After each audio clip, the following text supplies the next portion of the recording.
now we'll go ahead and walk through the C1000 baler monitor for your 2900 series round baler. First key features I want to point out is we have 3 bale shape sensors, which is standard on our machine. Other balers in the market do offer this, but as an option to their balers. These 3 bale shape sensors will grow in size as your bale shape grows. And it will always start out at about 23 inches because that's where the sensors are placed. And then once the bale gets larger than that, you will see the growth occur. And it's very important to watch this and make sure it is as equal as possible at the red line when the bale gets full. And depending on when the bale is full is done right here at your size. Right now it is set for 46 inches. So as we get to 46 inches, if you want to go higher, which you can go as high as 72 on a 5x6, just go ahead and click on this and then start scrolling up. This will allow the number to grow all the way to 72 inches to be a full 6-foot bale. Then push it and that'll save it, allowing you to scroll down. Here we have it set right now for auto mesh. Now you can either do auto mesh, auto tie, manual mesh, manual tie. This will depend on if you have an auto cycle or auto tie baler and if you want to utilize the mesh system or the twine.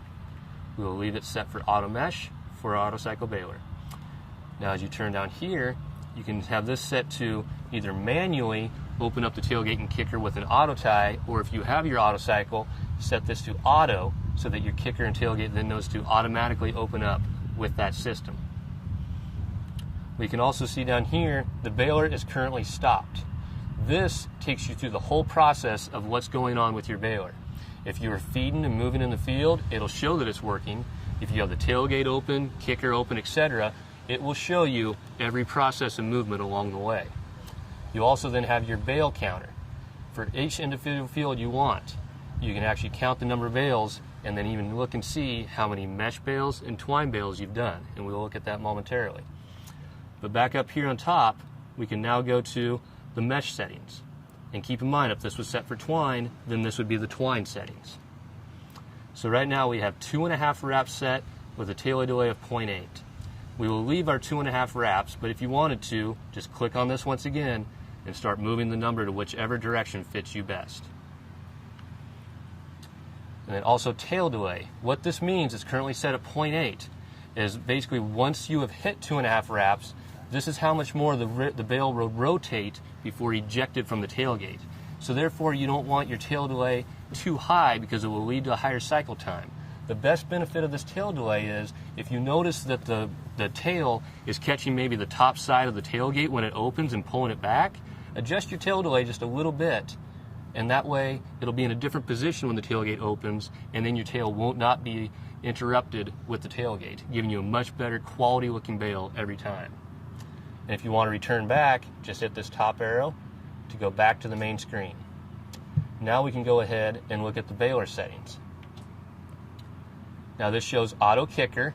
Once again, with an auto tie baler, you would want that checked. Auto start.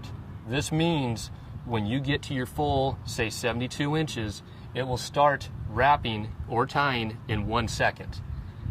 If you want a longer delay than that, you can go as high as 4 seconds before it starts engaging. Otherwise, for the quickest delay, quickest cycle, select 1. Near full. This is how many inches to a full bale. It's going to give you a beep to let you know you're getting close to full. So basically if it's 72, once you get to 68 inches, it's going to beep at you saying you're almost full, and then at 72, it'll be a longer beep to let you know you're full and you need to stop the tractor. Now your shape sensitivity. Currently set on medium. You can do low, medium, or high. Now just keep in mind, this will show how sensitive our 3 shape sensors are in the readout of the monitor. I do recommend either having it on medium or low, as high shape sensitivity will make the bars jump up and down and can be a little challenging for some operators to be able to make the perfectly shaped bale. Whereas with medium and low, more user friendly for most operators to get that perfect even shaped bale every time. So we'll set that to medium. And you do have a 2 here, meaning there are more options within this page. We can have our clutch engagement, which we talked about earlier. Right now it is set to disengage that clutch once the tailgate shuts. Now we can change it to where it'll disengage the hydraulic declutcher once it begins to shut, therefore protecting that area if any potential crop buildup takes place. Also, there's drive beep. I recommend leaving this on so that you do have that beep giving you that heads up. There is the ability to turn it off though if desired. So now I'll push back. We're back to the home page. We will now look at the hand. This hand icon means manually forced actuator movements. So from here in this list, I can either manually force the twine tie, the twine cut, the mesh tie, the mesh cut, or I can hit the over arrow to go to a new page, and now I can also force the tailgate to open, tailgate to close, kicker to open, or kicker to close. Now these ones will require the PTO running to be able to perform that operation, whereas the other page, these can be done with the PTO on or off. So now that we are done with our actuator movements, we will go back again to the home page. And now we can go down to the wrench for our service. Right now it says baler empty, no cycle, because we went ahead and shut the tailgate, and now it gives you your virtual terminal. This shows you what baler software you have, which 2.80 is the most up-to-date software. If you want to make that hydraulic clutch engagement difference that we made, you have to have 2.80 software to achieve that. Now moving from the side, here we have our switches. This will show you what gates are open or closed right now. This is a quick diagnostic tool that you can utilize if something is not responding properly, and it'll tell you if it is closed or shut, and meaning if it should be closed or shut, depending on the situation at the time. There's also a 2 that allows you to look at more. So we'll go ahead and go back to the service screen right here, and now here we can look at voltage readouts. Key things here is to make sure all your voltage readouts do look proper, particularly your main supply. You also have some of your shape sensors, etc. up here too. But it's very important, if you try, even though this baler is open to a wide variety of tractors, even including older tractors that have low hydraulic allowances, there is still the need for the power. So therefore, this allows you to look at the power supply if you're trying to hook this up to an older tractor to make sure you are getting the proper power. And then go ahead and hit the wrench again, and we'll move down to where we see an A, B with an X and a check mark. This icon is very important. This is where you make sure that twine wrap and mesh wrap are both recognized. As long as you have a twine baler and mesh baler, both of these need to be checkboxed. If you have an option where it's only mesh or only twine, then you can uncheck one or the other. But if you try to utilize mesh wrap and it is not checkmarked, the terminal is not able to identify that mesh system. Also, bale ejection. This is where if you order it with or without a kicker and utilize a ramp, you can make this change. So now you can have the ramp or the kicker for the baler to understand which one it's utilizing. The other 2 areas are a hydraulic source. Right now it shows the baler with the onboard hydraulics as the source. The other option is the tractor as a hydraulic source. This is very important. If you get an auto cycle baler, you need to make sure the baler is a hydraulic source, not the tractor, so that it understands that. And then the last one is baler size. 2900 series allows either a 4x6 or a 5x6 round baler. Just matching up the proper size will be beneficial, especially for maximum size you try to reach with your counter. We can also hit 2, which will give us more options. And this is the soft core kit.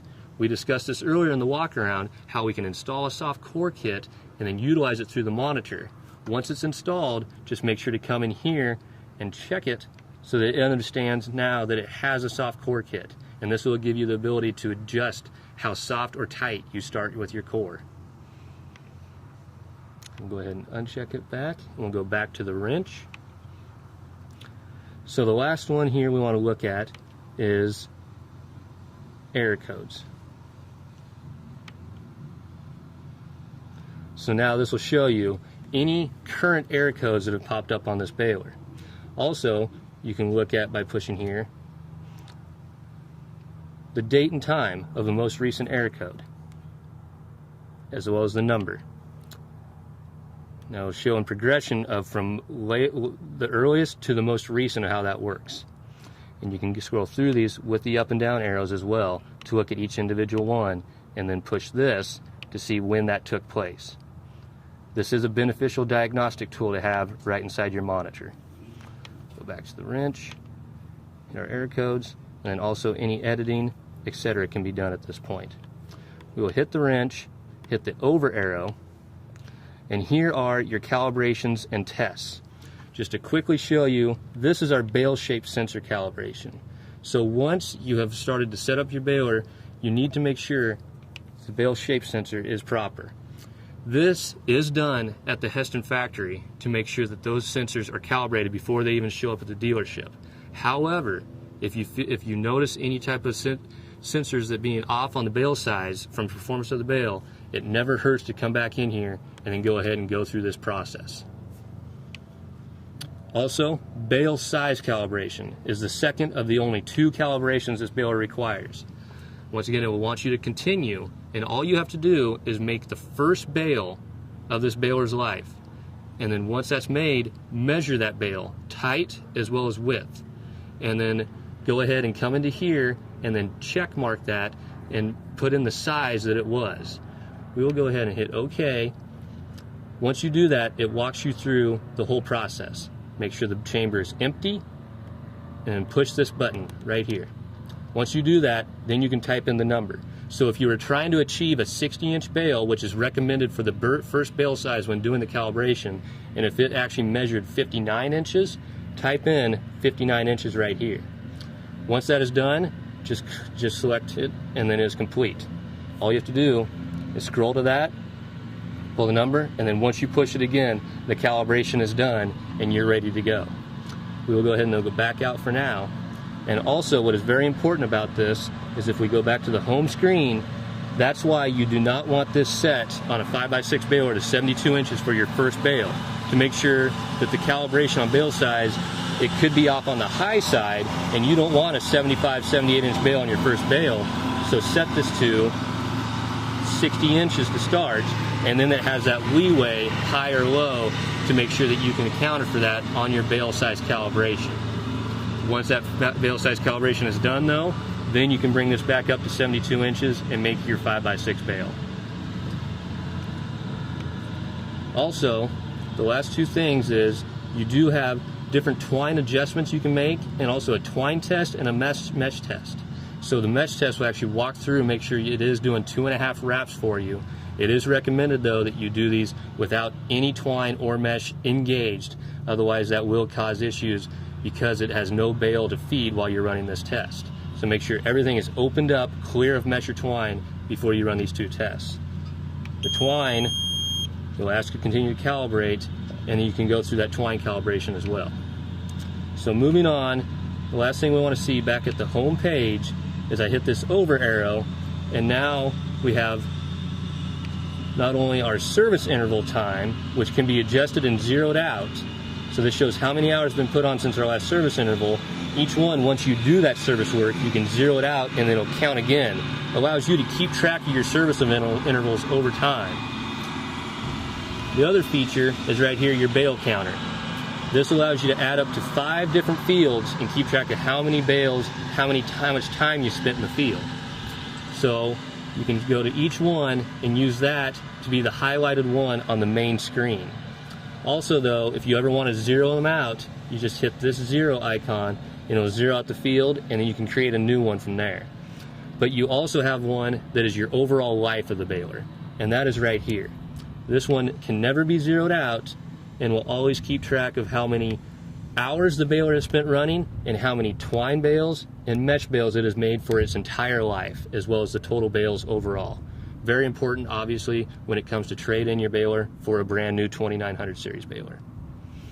So with that, we have now walked through the entire monitor of this baler, and you will be able to now not only navigate through this monitor, but make the proper settings and adjustments for your setup and operation of your 2900 series round baler.